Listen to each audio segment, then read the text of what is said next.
नमस्कार, मैं हूं निकिता और आप देख रहे हैं सत्यहिंदी.com।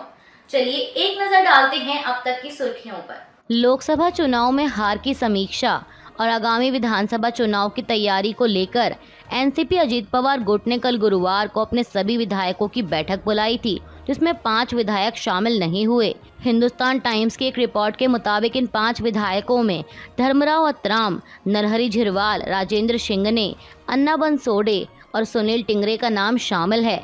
अब इस बीच ऐसा दावा किया जा रहा है कि अजीत पवार के कई विधायक शरद पवार के संपर्क में हैं। हालांकि मीटिंग के बाद अजीत पवार ने मीडिया से बात की और इस दावे को खारिज किया कि उनके विधायक शरद पवार के संपर्क में हैं। अजीत पवार ने कहा कि आज मैंने सभी विधायकों से बात की और उन सभी ने कहा कि वे पार्टी में रहना चाहते हैं। एनसीपी हमारा परिवार है और सभी विधायक परिवार का हिस्सा बने रहना चाहते हैं। उन्होंने बताया कि कई कारणों से कुछ विधायक शामिल नहीं हुए, जिसमें से किसी को सर्जरी करवानी थी तो किसी को कोई इमरजेंसी आ गई थी। अजीत पवार ने कहा कि बाहर जो चल रहा है वह झूठ है और सभी एनसीपी के विधायक एक साथ हैं। आपको बता दें कि इससे पहले शरद पवार गुट के नेता जयंत पाटिल ने दावा किया था कि अजीत गुट के कई विधायक उनके संपर्क में हैं। एनडीए के संसदीय दल की बैठक आज शुक्रवार 7 जून को सुबह 11 बजे संसद के सेंट्रल हॉल में होगी। इस बैठक में नरेंद्र मोदी को संसदीय दल का नेता चुना जाएगा।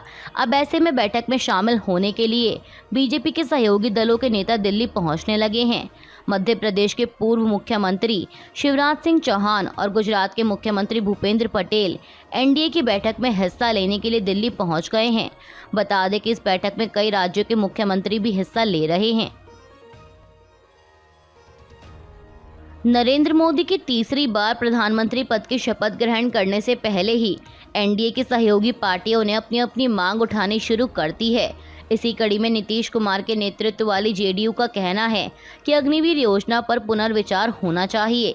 जेडीयू नेता केसी त्यागी ने समाचार एजेंसी एएनआई से बात करते हुए कहा कि अग्निवीर योजना को लेकर मतदाताओं के एक हिस्से में नाराजगी रही है।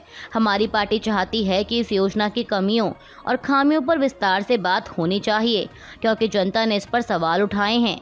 साथ ही जेडीयू नेता ने ये भी कहा कि जातिगत जनगणना पर किसी पार्टी का विरोध नहीं है। पीएम मोदी ने भी इस पर मना नहीं किया है। जातीय जनगणना समय की मांग है। उन्होंने आगे कहा कि हमने बिना शर्त के समर्थन दिया है, लेकिन बिहार को विशेष राज्य का दर्जा मिलना चाहिए। बंटवारे के बाद बिहार की जो दशा हुई है उसे दूर करने के लिए बिहार को विशेष राज्य का दर्जा दिया जाना चाहिए।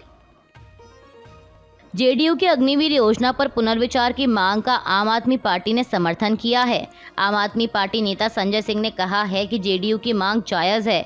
उन्होंने समाचार एजेंसी पीटीआई से कहा कि अग्निवीर योजना भारत माता और भारत की सेना के साथ गद्दारी है।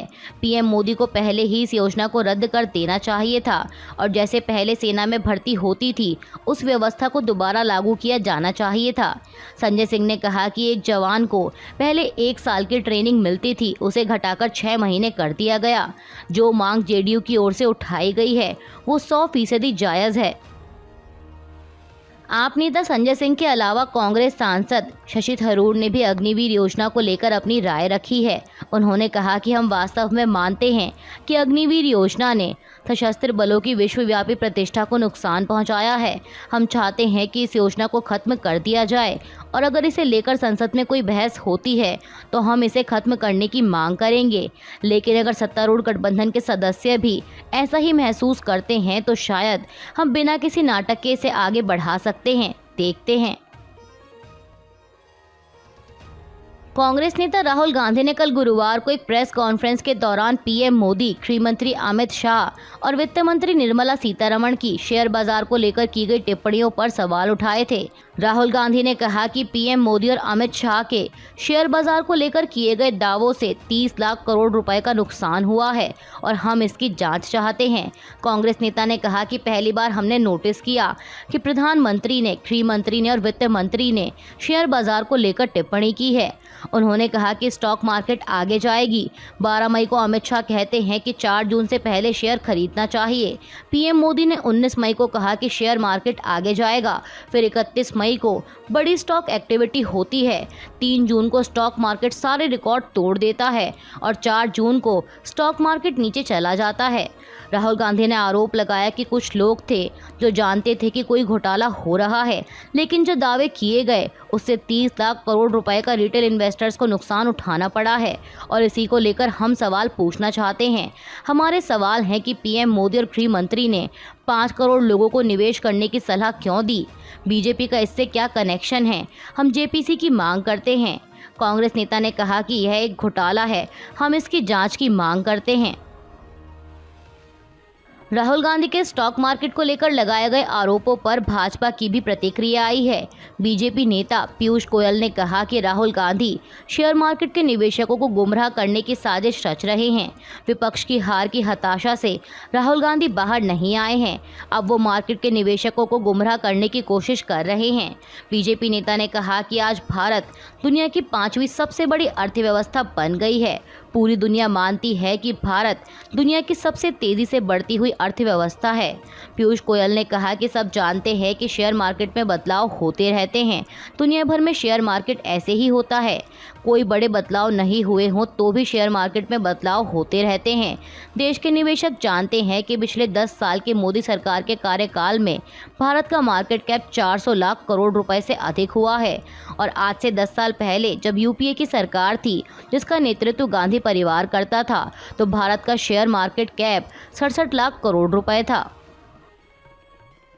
पीयूष गोयल ने आगे कहा कि जिस दिन एग्जिट पोल आया तो विदेशी निवेशकों ने शेयर खरीदे और भारतीय निवेशकों को फायदा हुआ, और जिस दिन नतीजे आए तो विदेशी निवेशकों ने शेयर बेचे और भारतीय निवेशकों ने शेयर खरीदे। उन्होंने कहा कि भारतीय निवेशकों ने इस अंतराल में कमाई की।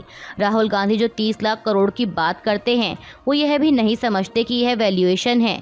वो नहीं समझते कि भारत के निवेशकों को फायदा मिला है जबकि विदेशी निवेशकों को नुकसान हुआ है। मार्केट फिर एक बार उस लेवल पर पहुंच गई है जहां पर 3-4 दिन पहले थी, और यह इसलिए हुआ क्योंकि फिर एक बार मोदी सरकार आ रही है।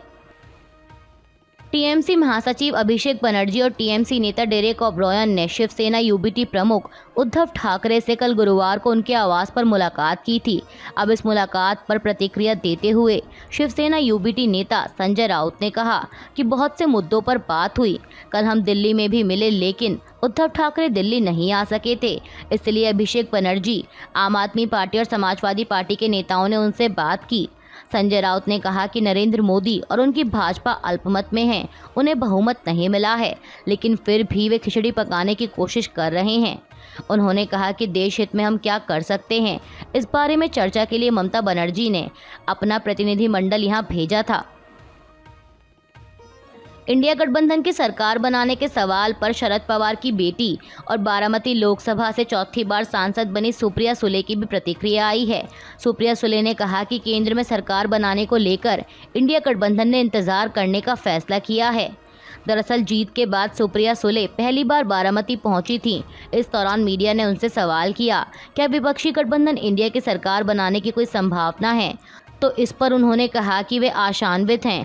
इंडिया गठबंधन की सीटों की संख्या उत्साहजनक है, इसलिए गठबंधन ने प्रतीक्षा करने की नीति अपनाने का फैसला किया है, क्योंकि उनके पास बहुमत साबित करने का जादुई आंकड़ा नहीं है। सुप्रिया सुले ने कहा कि राष्ट्रपति की तरफ से मानदंडों के अनुसार सबसे बड़ी पार्टी बीजेपी को सरकार बनाने के लिए आमंत्रित किया गया है, लेकिन इंडिया गठबंधन भी इसके लिए तैयार है। दिल्ली सरकार में मंत्री और आम आदमी पार्टी नेता गोपाल राय के बयान पर भाजपा नेता शहजाद पूनावाला ने कहा कि गोपाल राय ने कहा है कि दिल्ली में इंडिया गठबंधन की जो 7 में से 0 सीटें आई हैं, उसके बाद दिल्ली विधानसभा चुनाव में कांग्रेस पार्टी और आम आदमी पार्टी के बीच कोई गठबंधन नहीं होगा। बीजेपी नेता ने कहा कि ये केवल मतलब की दोस्ती थी, अब दिल्ली में वे भी एक दूसरे को गालियां देंगे, यही इंडिया गठबंधन का असली चेहरा है। वहीं जेडीयू सांसद राजीव रंजन सिंह ने कहा कि यह वे जाने, यह उनका आपस का मामला है, वे सिर्फ फुटअव्वल करें, लेकिन हम एकजुट हैं, एनडीए एकजुट है। पीएम मोदी और हम लोग कहते ही थे कि यह गठबंधन है। जब इनकी सरकार नहीं बनी तो एक दूसरे के खिलाफ लाठी दिखाने लगे। आपको बता दें कि दिल्ली के मंत्री गोपाल राय ने कहा है कि यह तो पहले दिन से ही स्पष्ट है कि लोकसभा चुनाव के लिए इंडिया गठबंधन बना है। जहां तक विधानसभा का सवाल है तो कोई गठबंधन नहीं बना है। आम आदमी पार्टी अपनी पूरी ताकत से चुनाव लड़ेगी। कर्नाटक में अनुसूचित जनजाति कल्याण मंत्री बी नागेंद्र ने सिद्धरमैया मंत्रिमंडल से इस्तीफा दे दिया है। मीडिया रिपोर्ट्स के मुताबिक उन्होंने महर्षि Valmiki scheduled tribe development corporation के फंड्स को अवैध तरीके से कुछ निजी खातों में ट्रांसफर करने के मामले में अपना नाम आने के बाद ये इस्तीफा दिया। बता दें कि महर्षि Valmiki scheduled tribe development corporation के अकाउंट ऑफिसर चंद्रशेखरन ने अपने कथित सुसाइड नोट में ये कहा था कि उन्होंने मंत्री बी नागेंद्र और 6 अधिकारियों के निर्देश पर 5 मार्च से 23 मई के बीच कॉरपोरेशन के 86.62 करोड़ रुपए का कोऑपरेटिव बैंक समेत बेंगलुरु और हैदराबाद की कुछ प्राइवेट कंपनियों के खाते में ट्रांसफर किया है। मुख्यमंत्री सिद्धरमैया को इस्तीफा सौंपने के लिए जाने से पहले बी नागेंद्र ने पत्रकारों से कहा कि मैं इसलिए इस्तीफा दे रहा हूं क्योंकि मेरी वजह से इसकी जांच में कोई बाधा ना पहुंचे।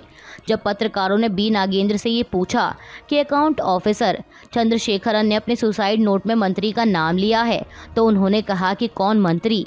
बी नागेंद्र का कहना है कि ये सब कुछ उनकी जानकारी के बगैर हुआ है।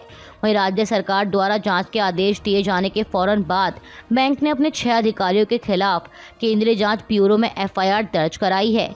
एफआईआर में कहा गया है कि पैसे का गबन उस वक्त किया गया जब कॉरपोरेशन ने अपना अकाउंट वसंतनगर ब्रांच से एमजी रोड ब्रांच में ट्रांसफर कराया। कल गुरुवार को कांग्रेस नेता जयराम रमेश ने एक्स पर कुछ तस्वीरें पोस्ट कर कहा था कि संसद भवन के सामने छत्रपति शिवाजी महाराज, महात्मा गांधी और बाबा साहेब अम्बेडकर की मूर्तियों को उनके विशिष्ट स्थानों से हटा दिया गया है। कांग्रेस नेता ने कहा कि यह बेहद अपमानजनक हरकत है। अब कांग्रेस नेता के इसी आरोप पर लोकसभा सचिवालय ने बयान जारी किया है। जारी बयान में कहा गया है कि संसद के नए भवन के निर्माण के बाद संसद परिसर में लैंडस्केपिंग एवं सौंदर्यीकरण की कार्य योजना बनाई गई। संसद परिसर में देश के महापुरुषों एवं स्वतंत्रता सेनानियों की प्रतिमाएं परिसर के विभिन्न हिस्सों में अलग अलग स्थानों पर स्थापित की गई थीं। आगे कहा गया है कि संसद भवन परिसर माननीय लोकसभा अध्यक्ष के क्षेत्राधिकार में आता है और परिसर के अंदर पहले भी माननीय लोकसभा अध्यक्ष की अनुमति से प्रतिमाओं का स्थानांतरण किया गया। अभी के लिए बस इतना ही। बाकी की खबरों के लिए जुड़े रहिए सत्यहिंदी.com के साथ।